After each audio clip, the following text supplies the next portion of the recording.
Hello, everyone. I am Cody. And I'm Brent. And we are the Hugonauts. And we are rolling out the red carpet here at Worldcon 2022 for interviews with authors and content creators.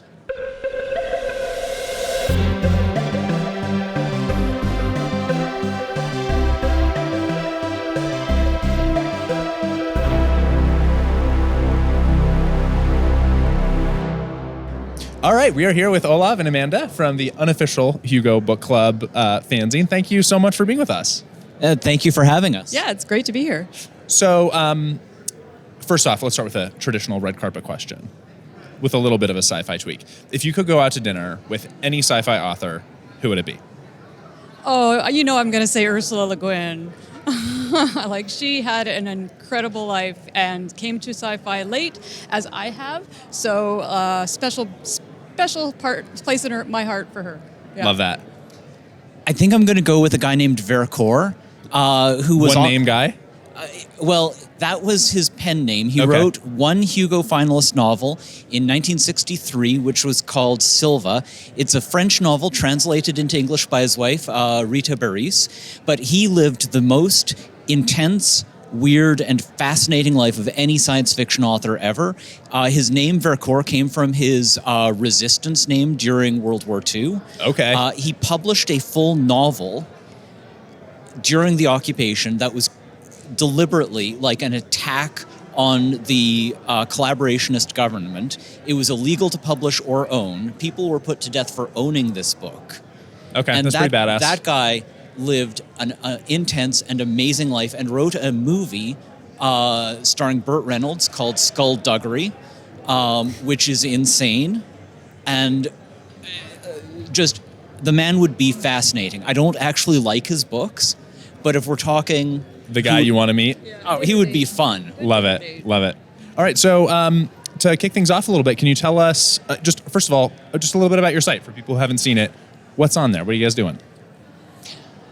It is a iconoclastic, irreverent, and proudly progressive look at Hugo Awards history, present, and general sci-fi weirdness. With the section for your cinema club. Well, oh yeah, we actually are also in the middle of a series on the history of the best dramatic presentation Hugo, because it's the fifth most often presented Hugo Award. It's goes back to 1958, so only 5 years into the Hugos, and it's unloved. Nobody else goes through all of the nominees. Nobody goes through all of the history of what might have made it, what was excluded, the trends. Are you familiar with Joe Walton's book, An Informal History of the Hugo Awards? No. Oh, it's a fantastic history of, well, exactly what it says.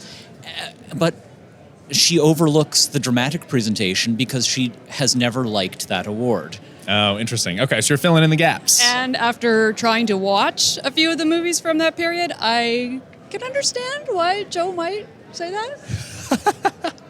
I love the honesty. Okay, well, so what kind of person do you think would love your site? Who are the people who should absolutely go into the Unofficial Hugo Book Club? Oh, people who are curious about the Hugo Awards, maybe new to sci-fi and fantasy. People who like Olav's sense of humor on Twitter. This is the tweet master for the blog. And you guys do have a great Twitter account. Oh, and it's all this guy. I don't know what to say. I am still shocked that any of our blog posts get read by more than 3 or 4 people. It's a thrill to have made it onto the ballot. I'm kind of pleased that we've found our tribe, but I didn't know that tribe really existed until they started connecting to us via the blog. Yeah, well, you put out good stuff, people will find it, so that's great. Okay, so my next question is, in general, whenever we have a team, love to ask how they met. In your case, you guys are married, right? So that's a little bit of a different question, but I would still love to know. We're going to go a romantic direction here. Well, we actually met online through a dating site called Brony Passions, which is a dating site for fans, adult fans of My Little Pony. Yeah, and who's your favorite pony? Oh, obviously Rainbow Dash. Oh my God, you know the names. This is Amanda's more of an Applejack kind of gal. Do you want to add to that? Do you want to tell us the real story? Or you just want to leave us with the bronies? I'm gonna plead the silence. Okay, love it. Okay, so I would love to know, given the number of the Hugo, not just the Hugo winners, but all the finalists. I mean, you guys have just read a huge amount. What is your favorite book that is the most underrated? A book that you think has sort of fallen out of fashion that you think people should be reading and deserve some attention? I can't even remember if this made it to the ballot, Okay. but I still refer people to The Water Knife by Paolo Bacigalupi. I think how do you pronounce his name? Bacigalupi, I think. Thank you. So that I don't think it gets as much love as it should, and I can't remember if it's made it to the ballot or not. Can you? I don't believe it did. Yeah, his book before that won, but I don't think The Water Knife was on the ballot. So okay, I love that. What about you?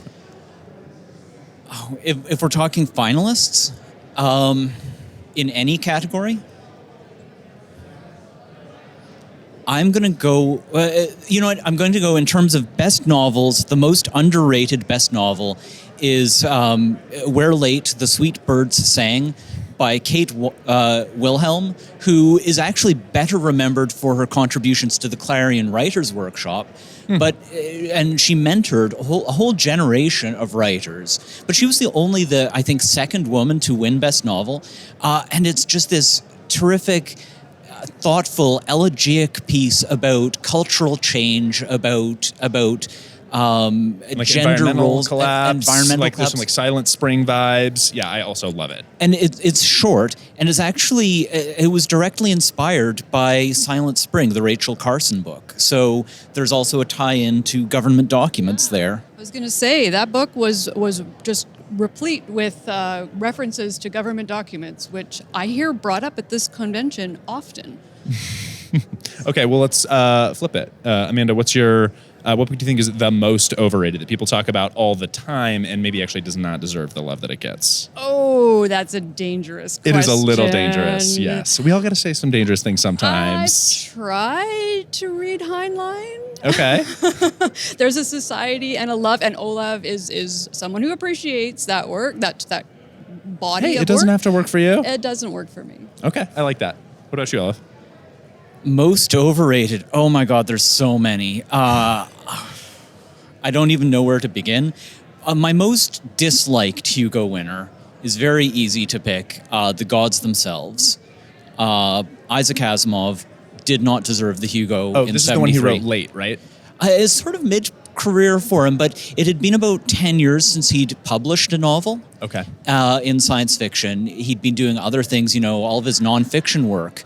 And people were just so happy to see Asimov back that they recognized a sort of, I'd say, mediocre to bad book.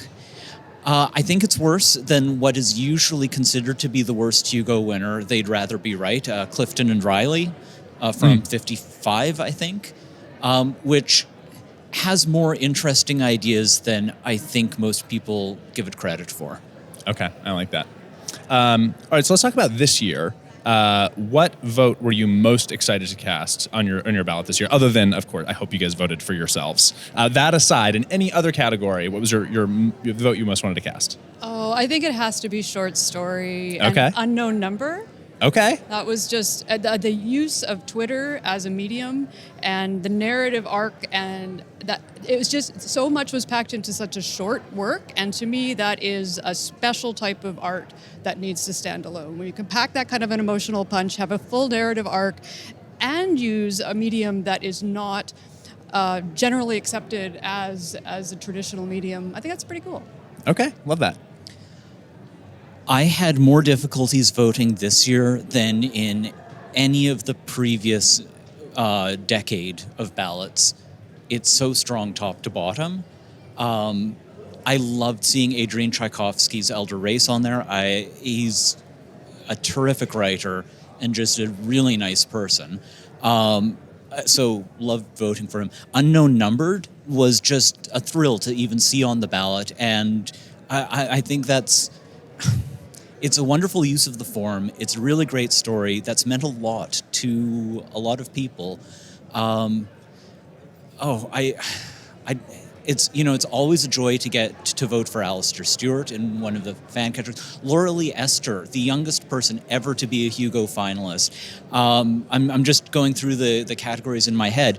Even best dramatic presentation this year, both long and short, are just incredibly strong shortlists. Like you look at the previous 5-10 years, I don't remember best dramatic short form being this strong. And you've got For All Mankind on there. You've got Arcane, the weirdly good League of Legends cartoon.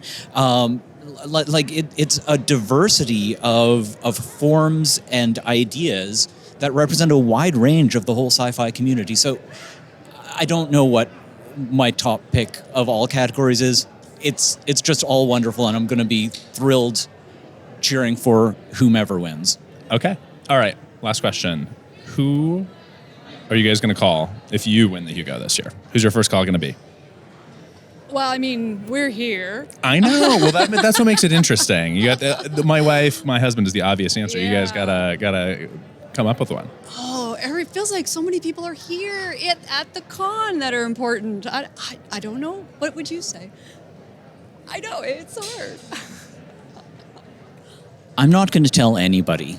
It's going to be my little secret. I will go back to my regular everyday life and look around and go, they don't know. No, they do not know. Okay, great.